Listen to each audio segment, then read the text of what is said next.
श्रीमद् भगवद गीता कथा। आत्मा का ज्ञान और कर्मयोग।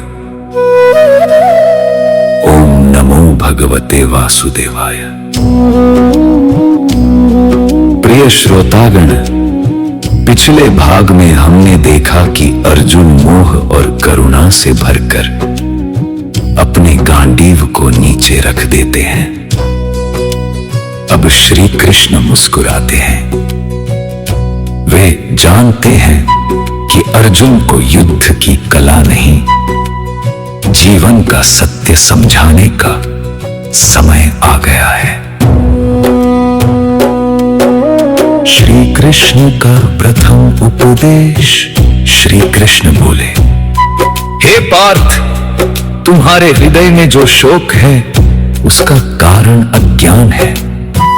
जिस सत्य को जान लेने के बाद मनुष्य कभी नहीं टूटता, आज मैं वही ज्ञान तुम्हें देने जा रहा हूं। उन्होंने कहा, तुम जिस शरीर को सब कुछ समझ रहे हो वह नश्वर है।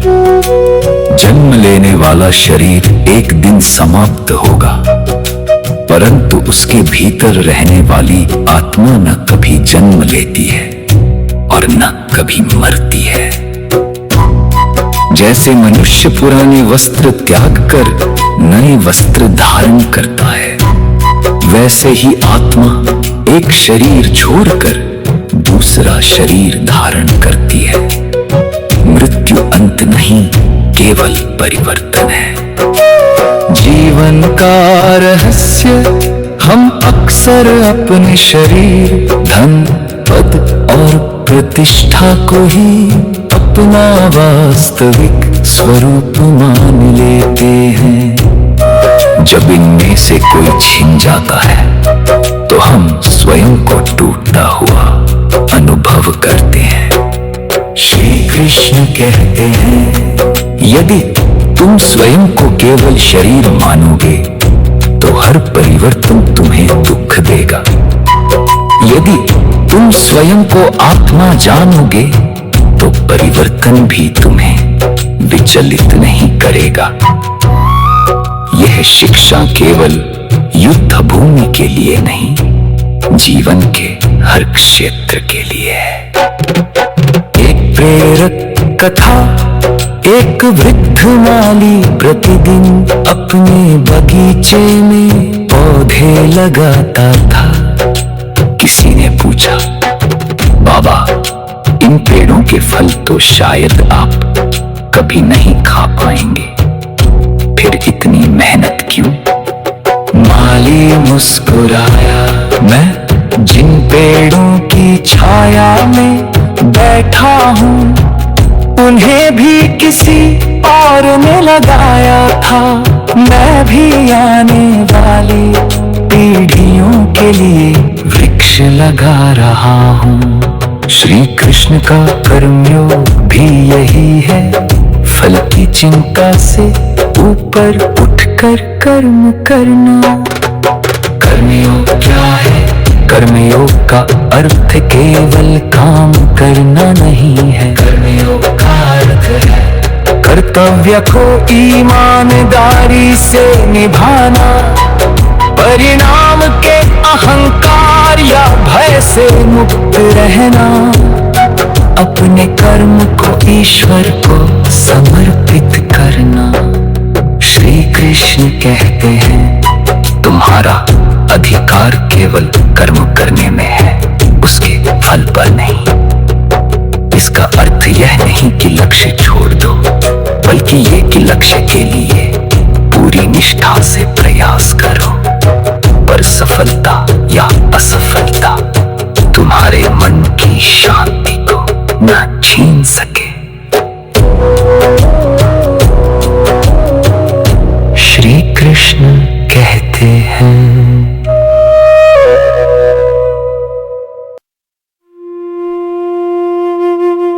किसान का उदाहरण। एक किसान पूरे वर्ष खेत में परिश्रम करता है। वह भूमि जोतता है, बीज बोता है, सिंचाई करता है, पर वर्षा उसके हाथ में नहीं है। यदि वो केवल वर्षा की चिंता करता रहे और खेती ही न करे तो निश्चित रूप से कुछ भी प्राप्त नहीं होगा।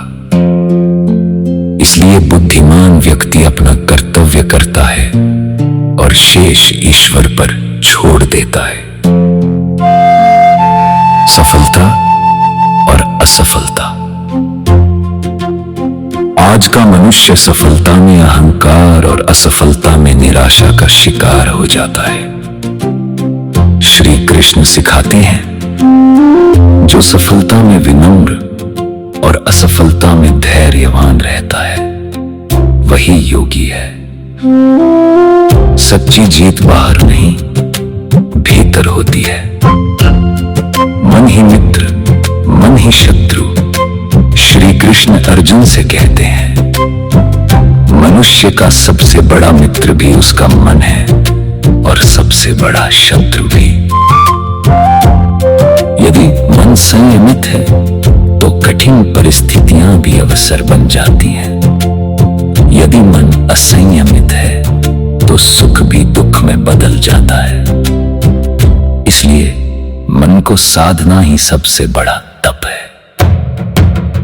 आधुनिक जीवन में गीता, यदि एक विद्यार्थी केवल परीक्षा के परिणाम से डरता रहे तो वह पढ़ाई पर ध्यान नहीं दे पाएगा।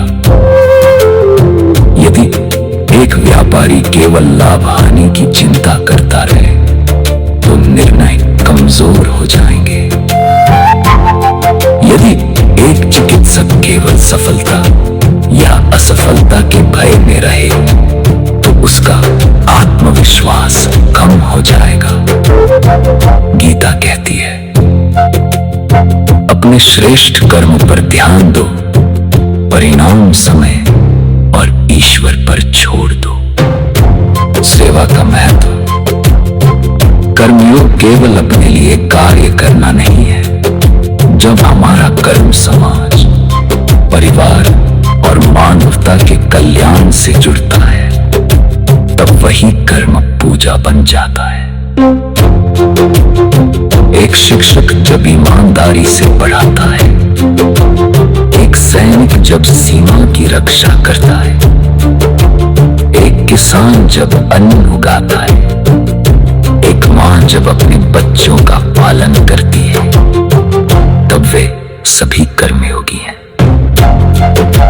भाग 2 का सार आज हमने सीखा। आत्मा अमर है, शरीर परिवर्तनशील है। कर्तव्य से भागना समाधान नहीं है। निष्काम कर्म ही सच्चा कर्म योग है। मन पर विजय जीवन की सबसे बड़ी विजय है। सफलता और असफलता से ऊपर उठकर किया गया कर्म ही ईश्वर की सच्ची आराधना है। अगले भाग में श्री कृष्ण ज्ञान योग अवतार का रहस्य, धर्म की स्थापना और कर्म की गहराई का विस्तार से वर्णन करेंगे। वहीं से अर्जुन के भीतर नई शक्ति और आत्मविश्वास का उदय प्रारंभ होता है। श्री कृष्णार्पणमस्तु।